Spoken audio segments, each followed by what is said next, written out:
Hey everyone, and welcome to episode 127 of Nintendo Unleashed. Yet again, we've got a pretty not very busy week. But this week, I'm Connor, and I'm here with Noah. Ciao. And Armz. Oh, hey, what's up? Return. Yeah, the last time we were all back together was August. Or was it July? No, it was August. Dude, Yeah, it was late August. I didn't know this was episode 127. I thought we were like maybe 110 or something. Over almost a month and a half since we've all been together, but finally we returned. Don't have a lot to talk about, but hopefully our personalities will shine through. Don't worry, Armz. Last week, me and Noah had to figure out what episode it was. Yeah. Yeah. We had trouble with that. Really? Yeah, it was behind the scenes though, so we didn't embarrass ourselves in front of the internet. Should have. You should have. So what's up? I haven't talked to you guys in a while. I've mainly been sticking to that Twitter DM, honestly. I mean, for me, school is kind of ultra busy at the moment, which, yay, it's awesome. But I got accepted into a college, so that's good. Ooh, okay, nice, hype. Well, that's good. Well, not that you're busy with school, but that you the college part. Yeah, exactly. That's really good news. I've been busy with everything really, just work, school, and doing an internship and stuff like that. So it's kind of hectic right now, kind of overwhelming, but I'm powering through. On the grind. Yeah, exactly. But you know what? I did miss this podcast, and actually I want to play a game. I'm really excited for Mario because I think I'm actually going to play that game. Yeah. As opposed to just buying games and not playing them. What? Nothing. Oh. I thought you said the call dropped or something. No, I said that's a topic I forgot. Oh yeah, that's why I brought it up, man. Exactly. A reminder. Yeah, but yeah, I'm excited, man. Mm-hmm. It's gonna be a good game. Mm-hmm. I was so frustrated. I guess I'll talk about this, but so I don't know if you've seen on Twitter, people have been finding Mario Odyssey demo kiosks in stores. Mm-hmm. So some people seeing them in GameStop, Best Buy, Target, and so I searched all of my local stores, all three of those stores, but couldn't find a single demo kiosk. So I was so disappointed. So I wasted like 2 hours of my life. I would call them, but they take you through this stupid process where it's like press 1, blah blah blah, and it takes like a million years to actually speak to a human. But that would have you probably would have wasted maybe an hour of your time. That's true. I guess it's just less annoying to drive than sit on the phone. Wait, you wasted gas though. Well, yeah. So yeah. So it was pretty much a failure on every level, but excited for the game. So. Hey, it comes out one day after my birthday, so. Hype. Yeah, and I have Fridays off. Yeah, and I have Fridays off now, so I'm gonna play it. It's gonna be fun. Unleashed hype. Yeah. Yeah, exactly. Unleashed hype. Unleash the hype. Unleash the hype. Yeah. Yeah. Exactly. Great episode title. Except there's no hype in this episode, really. Well, hey, we're back together, so that's hype. There's some hype. Anyway, what are we playing, folks? Connor, what have you been playing? Just the usual. I finished Steins Gate 0, like I said I would last week. I think I played 2 more trials in Danganronpa 3. I forget where I said I was. Well, I forget where I was, but I've now finished trial 4. And that game's still crazy. And then after that, just the usual, say Skylines, Love Live, Magikarp Jump. Nice. Armz, have you any time for gaming? I opened up the SNES Classic. Oh, nice. Tried it out. I tried Yoshi's Island. Cool. Super Mario World, and Star Fox. Awesome. 1, not 2. I just did the tutorial. It's pretty cool. I like it. I like the CRT filter mode. It looks so good. Another thing I think that's cool about I don't have the SNES Classic, but the borders, I think, it's a definitely cool option to have. And apparently you can also mod it to get more borders, which is fun. Oh, really? Yeah, so. And it's very easy to mod. So. I like the fact that it comes with 2 controllers out of the bat. Because, I mean, it has Street Fighter, so... Oh, it does? I didn't know. Yeah, it has Street Fighter. So I'm gonna go out of town today for the weekend. I was gonna take my PS4, but not my Switch. I should have probably taken my Switch, but but who cares about the Switch here? Yeah, exactly. I'm actually just gonna take the Super Nintendo. Cool. Yeah, that's perfect. It's tiny, right? Yeah, tiny. I mean, I need a TV, but yeah, well. Yeah, that's where the Switch comes in handy. The whole TV thing. Cool. I've been playing. Well, first I beat Infamous Second Son. Ooh, nice. How'd you like it? I had mixed feelings. I enjoyed it more as I went along. I thought the beginning was kind of rough. The combat definitely took a lot of getting used to for me. Love the traversal. I thought the angel wing flying thing was awesome. The media power. Yeah, I think it's called video or something like that. Yeah, video. Yeah. Going from building to building was just so awesome, and in the sky. Did you do the good path? Yeah, I did the good path. You should do the evil path. Maybe if I ever do a replay, I'll do the evil path. You know why? Because you can because you don't have to worry about killing people. What do you mean? But because you're just evil. Right. Yeah. So you can just be reckless. Right. And play through it. Infamous is an easy platinum. Exactly. That's where I was going to. Because all you basically have to do, what's the hardest difficulty?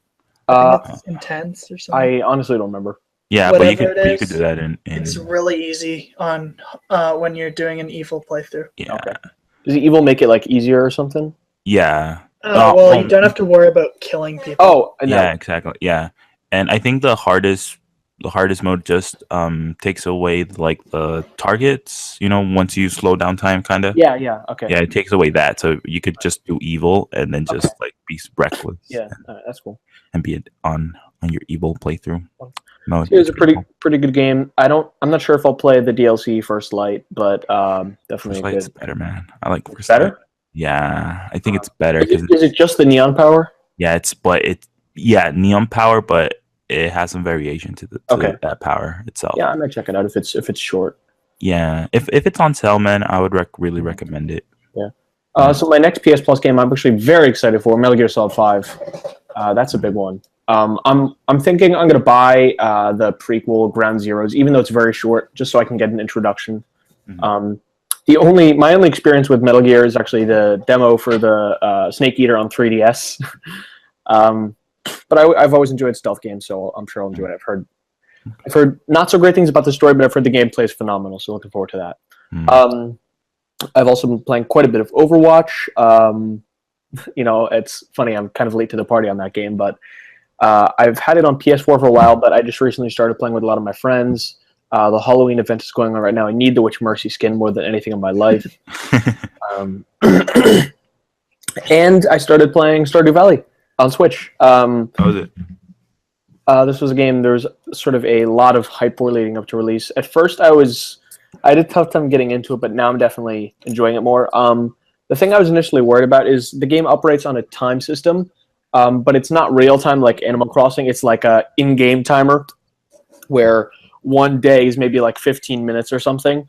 And at first, it stressed me out because I thought it was going to be like Pikmin, where there's a limited number of days, but it's actually there's no ending to the game, so there's no limit.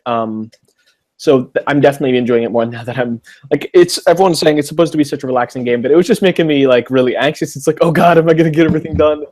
But now that I know there's no time limit, I'm enjoying it a lot. I plan on marrying Leah. In terms of my favorite mechanics, I like fishing a lot. I definitely like it more than Animal Crossing because there's actually some skill involved instead of just mashing Y. Farming is all right. I'm sure once I get more into the animal side of things, I'll enjoy it more. At the moment, it's kind of why are these crops taking so long to grow? I know that's how real life farming works, but in a game, it's come on, hurry up. So yeah, I've been enjoying that, and I've kind of fallen off the SteamWorld Dig 2 train. I've almost beaten that game, but I'm kind of taking a break. And tonight I might also start Oxenfree on Switch, so looking forward to that. Okay, nice. Heard lots of good things about that. Just curious. Do you find the Switch port of Stardew Valley bad? Like, as in. So here's the weird thing about it. I forget if it came to Xbox One, but the PS4 port, you had to use the cursor, which like you had to move a cursor around rather than selecting menus traditionally, if that makes sense, which made menus really weird to navigate. So you know, in order to go tab 1, right, you can't just tap the right stick once. You have to like move the cursor over to the next tab, if that makes sense. Which made it very awkward. The Switch version, you're able to use traditional controls, but there are some weird glitches, so it's kind of like a trade-off.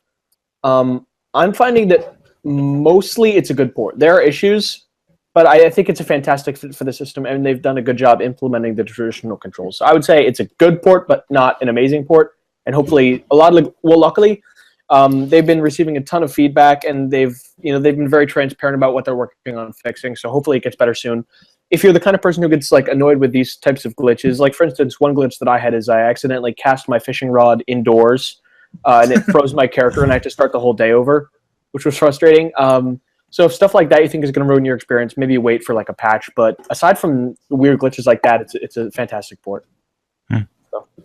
Might check it out. I've heard overall. I've heard good things. You like Animal Crossing, right? I like Animal. Basically, Animal Crossing. Really, like right? Yeah, I mean, you saying that kind of makes me not want to get it then, because like I don't have the time to put. The time, yeah, the time, man, yeah. Because Animal Crossing, I mean, you can play Animal Crossing and just play like a couple minutes a day, right? But the awkward thing with this game is the only way to save is by going to bed. Whereas in the newer Animal Crossing games, you can just save at any time. So yeah, the reason I think I think Stardew Valley is a game you really want to sit down with for a while. The reason I think Animal Crossing is better pick up and play is because it has a real-time clock. So there's, I feel like that type of style is just better suited for pick up and play. So, if you ever have if you get Mario Odyssey and you beat it and you're looking for another game, maybe to put more time into, definitely check this one out. Also, before I go into the Nintendo download, I just want to give another shout out to a game that came out last week, Lovers in a Dangerous Space-Time. This game came out on Xbox a while ago. I think it was like first on Xbox.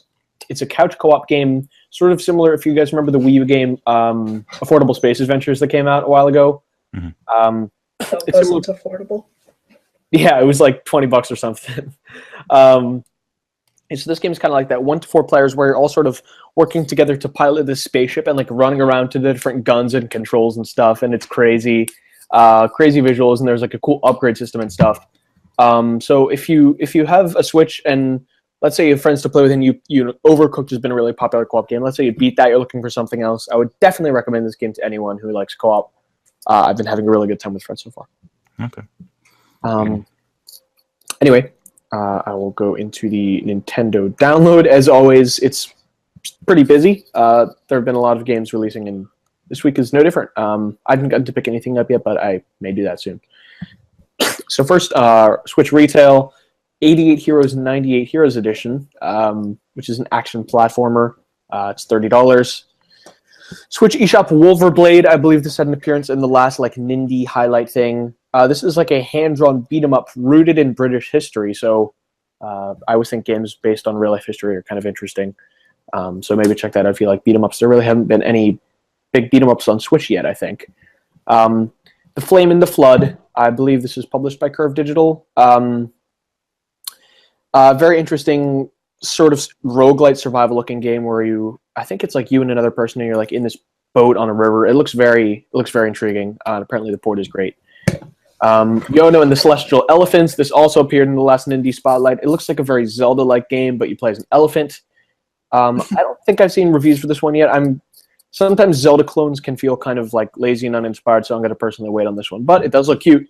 I saw a couple people on Twitter that were saying it was fun. Yeah, I think I saw Balrog saying it was good. Yeah, I think he was one of them. Yeah. Rogue Trooper Redux is a remaster of a Wii game? I don't even know. to be honest with you, this release is a little bit confusing to me. I know it's a remaster. I know it's $25. If you're into Rogue Trooper, check it out. And Unbox Newbie's Adventure. I feel like I remember this game coming out on other platforms a while ago. I could be wrong, but the name sounds familiar. It's a physics-based 3D platformer. Don't Knock Twice is a first-person horror game. Neon Chrome is a top-down cyberpunk shooter. Putty Pals is according to Nintendo Life, a colorful feel-good adventure where you can tackle color-based puzzles with a friend. Square Boy vs. Bullies Arena Edition is a beat-em-up from mobile, $5, so maybe it looks a bit cheap. A bit more shallow than Wolverblade, but if you're looking for something cheap, that's $5. And of course, another Neo Geo game, King of Fighters 95. And there's a demo for Oceanhorn. So that is a lot of Switch games. And E3 and Odyssey 5 available on 3DS starting October 17th for $40. And there's a 3DS eShop game, Little Adventure on the Prairie. Yeah, so quite a bit going on this week. In terms of pick of the week, I don't even know, man. I think at the moment, I don't know enough about Yona to recommend it. I've heard good stuff, from Balrog on Twitter. But the thing I've heard the most good stuff about would definitely be The Flame and the Flood. Yeah, I definitely get like Don't Starve vibes from it, but with a more detailed art style. So if you're into that kind of thing, it's $15. Check it out. I hear it's a great port. That's the download. Pick of the week. Pick of the week. Anyway, our next news story is Armz related, and no, not this Armz. Wow, I thought you guys wanted to talk about me. The Nintendo video game Armz is getting a comic. I guess you could say it's a comic book adaptation. Yeah, via Dark Horse Comics. I know they've done. I'm definitely familiar with that brand. I think they've worked on like the Hyrule Historia stuff and like that. So I had the only thing that I had heard of them like they made themselves was the Last of Us comics. I mostly know them for localizing. They've done a few manga, like I think they're the ones who did Berserk, but gotcha. but they've done a lot of art books like Hyrule Historia, which I guess has other stuff aside from art. I think they did one of the Splatoon art books or something. Yeah, I think it was called Splatoon. Just the art of Splatoon. Yeah. So they've certainly had some experience working with Nintendo. But this is original. Yeah, this is original. This is apparently coming fall 2018. And Interesting. I didn't know Armz was that big in the West to have a Western comic company want to make an adaptation of it. It certainly seems like a strange choice. I would expect to see, more from Splatoon before this, but it's cool. I haven't been huge on Armz, but I'll probably check this out. I definitely dig the art style and the characters and that type of thing. This reminds me of the Splatoon anime. That was anime web series or whatever.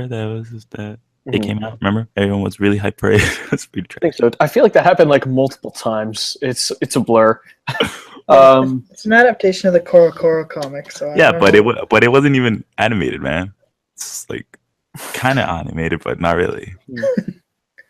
You know what I mean, right? Yeah. I saw people posting about it on Twitter. I never watched it though. It was like a slideshow with voices. Yeah. Cool. Armz. Never played it. I have it, but I've never played it. It's your game, though.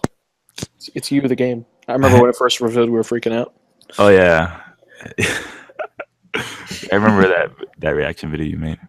Oh, yeah. That got a lot of views. It did, man. It did.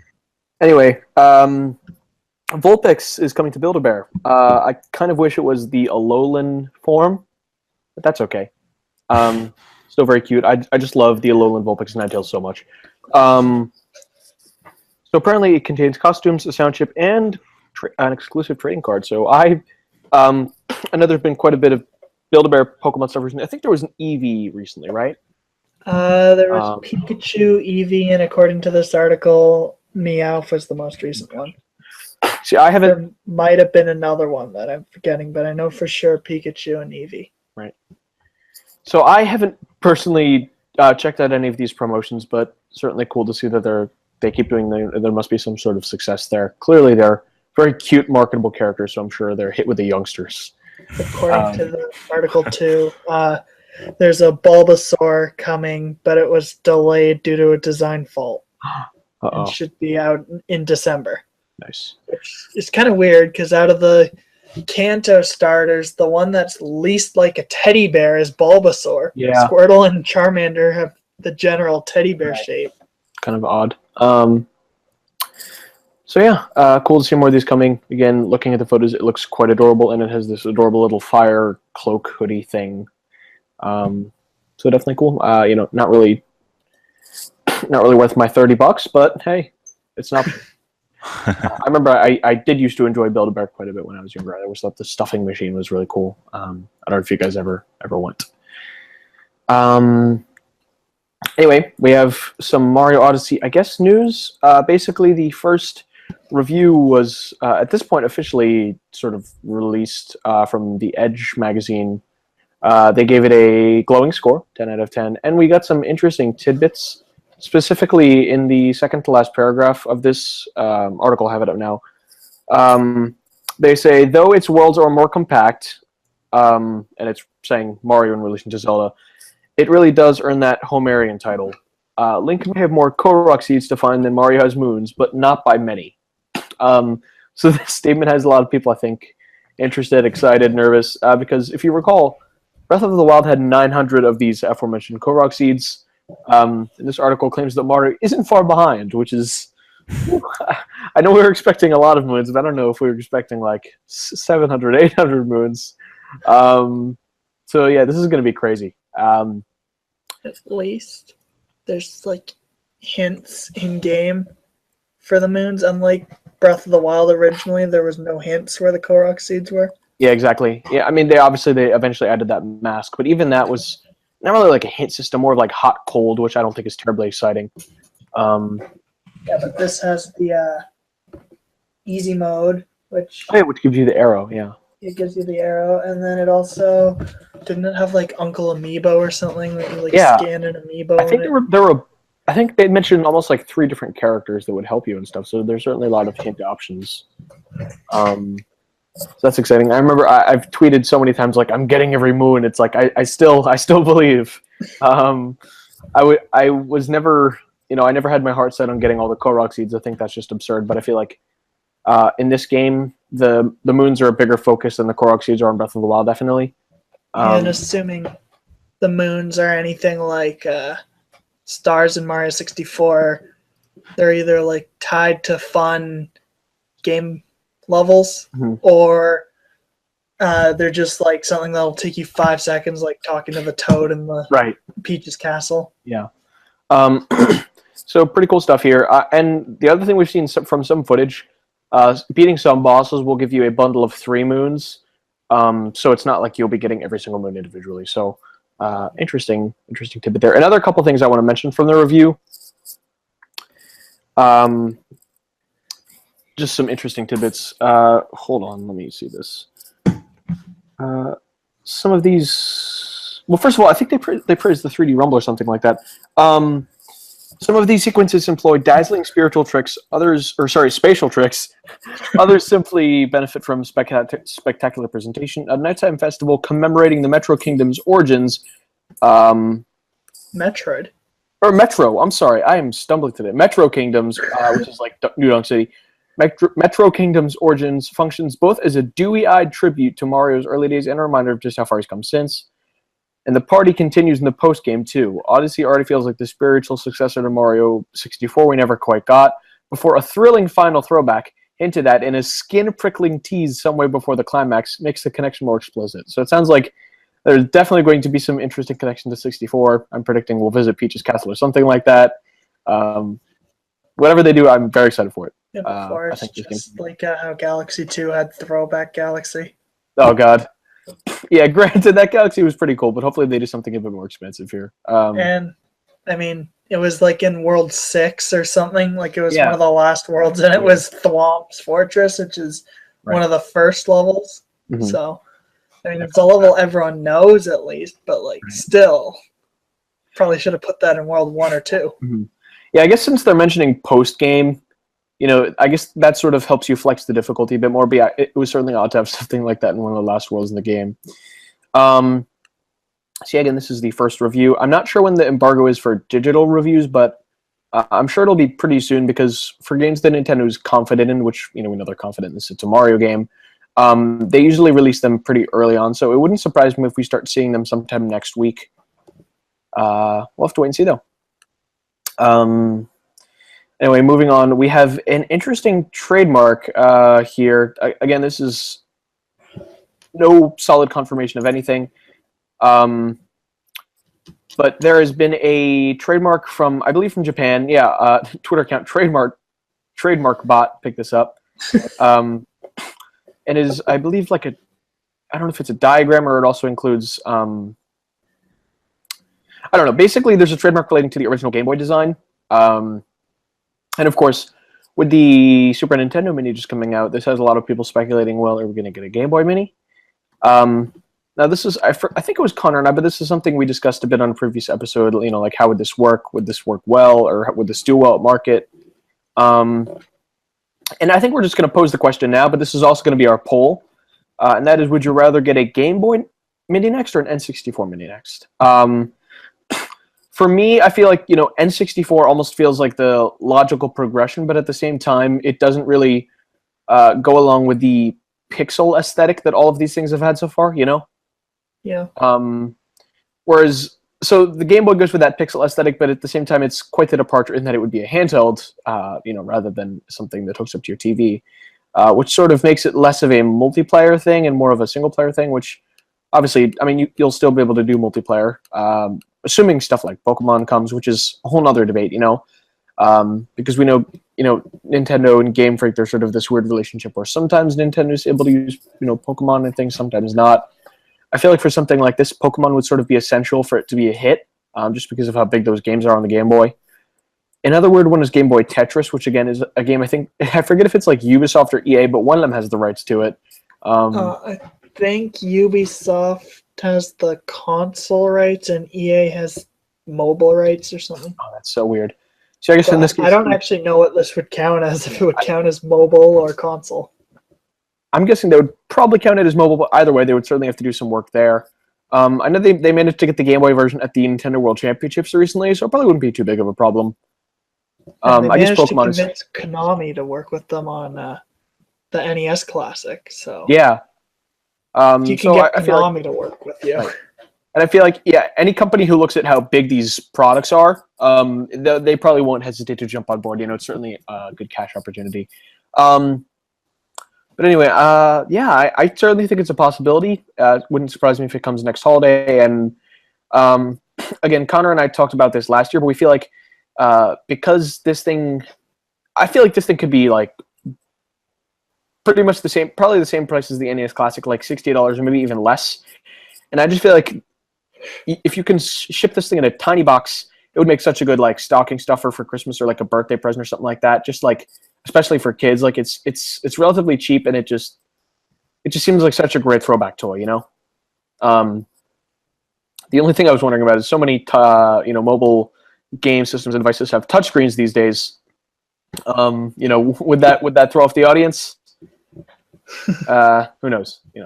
But even if it's not necessarily adopted by the younger crowd, it'll definitely do well with the older sort of nostalgia feel crowd there. So, what do you think? Game Boy, like, I don't know. It feels like the point of their mini systems was to be like a plug and play thing, right? Which doesn't really work with Game Boy. And then that's true. Like, all they've unless I'm forgetting something, all they've really done with the NES and SNES classics in the way of add-ons are the controllers. Like, there's the NES Turbo controller and NES Advantage. Whereas the Game Boy, like, would it use the link cable still, or would they make it infrared now? Because, like, that's a good point. If they're trying to go for nostalgia, then you'd think they'd go with the wired control, or the wire, because like the controllers for the NES and Super Nintendo aren't wireless; they're still wired. But then again, that was so you could use the NES controller on Virtual Console with Wii U. So like, and I guess Wii, does it work with Wii? I think so, because I'm pretty sure it just operates the same as a classic controller, which works on Wii. So Okay. So, like it's kind of hard to think, but then at the same time, I don't really feel like N64 is the same. Like, I don't know if it would work as well either, because games are starting to get bigger, especially when you get to GameCube, which it feels like if they're going to stop, then after the SNES would be the best opportunity to stop. I think I agree. It's kind of getting into a weird territory where, it almost feels like the products are advancing faster than the technology that's powering them. And yet, like you said, it's eventually going to get to the point where the games are big enough that, are we really going to be able to store 30 of them on this thing easily? And then, like, how are you going to do Wii? Yeah, exactly. At that point, it's like, you may as well stop, because everyone probably still has a Wii lying around. It's like, I feel like you don't do a Wii Classic for another, like, 15 years, So it kind of gets awkward. So I'm very curious as to how they're going to approach this. I mean, for me personally, I would certainly pick up an N64 Mini. I just think being able to have like Kart 64 and all those games would be like fantastic for that type of system. Obviously, the only hurdle there is you're going to have to do 4 controllers, which is going to cost a bit more for folks. I think they could probably make it come with 2, but then you can purchase 2 more separately. But certainly, all interesting paths for them to proceed on. And you could just use a classic controller too. Oh, exactly. Yeah, because it has all the same buttons and all that. Of course, the one sort of strange thing about the N64 is how are people going to take to that weird controller in 2018? But anyway, yeah, I'm hoping. I mean, plus, in general too, N64 games are a lot longer. Like Ocarina of Time takes way longer to beat than Link to the Past. Yeah, exactly. Super Nintendo is definitely more pick up and play. And they're not gonna like leave out Ocarina of Time. Like that's one of the biggest N64 games of all time. Oh yeah, absolutely. You can't not have that game and Majora's Mask. And even Mario 64 is pretty lengthy. Again, that's not really a pick up and play game. Whereas something like on the NES Classic or the SNES, Mario 1, Mario 3, Mario World, those are all games you can just play 10 minutes of and still have fun, whereas with a game like Mario 64, it's all about that sense of progression and everything. So, yeah, it's certainly going to be... 64 might work, though. Oh, yeah, that would work well. That's very arcadey. And then Mario Kart. All the multiplayer games would work well. Yeah, Mario Kart, Smash would be incredible. Mario Tennis. Well, I don't know. Mario Party. Smash, going back to, 12 characters? 12 characters, 8 stages, I think. Well, I mean, hey, it's Smash, right? I feel like people would still dig it, even though it's a bit dated. Mario Party would be excellent as well, back when they were good. I'd assume they just do 2. Probably, yeah. 2 and like maybe 3. Yeah, maybe 3. They kind of trying to forget about 1 because of those mini games. Yeah. And from what I've heard, it's not like we're missing much by them not releasing 1. Yeah, 2's really all you need, I think. Yeah, from what I've heard and seen, 2 is just like a better version of 1. Mm-hmm. Plus, it is. I don't think 1 had those amazing costumes either. So, those 2. Anyway, so that's certainly an interesting story, and we'll have to wait and see pretty much until next year if we hear anything more. Anyway, as I mentioned a little bit ago, our poll for this week is going to be: would you rather have a Game Boy Mini or N64 Mini, presumably next year? Before that, though, our poll from last week relates to the upcoming Splatfest, or by the time you're hearing this, will be over, but... the Europe one's over, yeah, even for us recording. Yeah. So we asked which is the better Splatfest, the Twilight one or the toilet paper one. Somehow, with 9 votes, Twilight won with 89%, and toilet paper got 11. I'm assuming that's 8 votes for Twilight, 1 for toilet paper. I didn't bother doing the math, but why? Toilet paper's so much better. Yeah, honestly, it's such a good meme, I feel like. Whereas, I mean, I think the whole Vampires vs. Werewolves, it's good for the season. I think that's probably why a lot of people voted it, just because it's very topical. Whereas the toilet paper thing, while it's a great Splatfest, I stand by that. I think it's like so out of the blue. People were like, what? So I agree. Toilet paper is still my personal favorite, but you know, I guess it makes some sense. And I guess that's it. Yeah. So follow us on VidMe and subscribe on YouTube if you want to hear the podcast in kind of video form. Or you could just subscribe on iTunes or Google Play Music for the same thing. And follow us on Twitter. I'm Double31. I'm at Dashi007. Blazekick is Blazekick Tweet. And visit us at blazekick.com for something. For dogs. For dogs. Yeah, for dogs. All dogs Right. all the time. See you guys next week. Adios.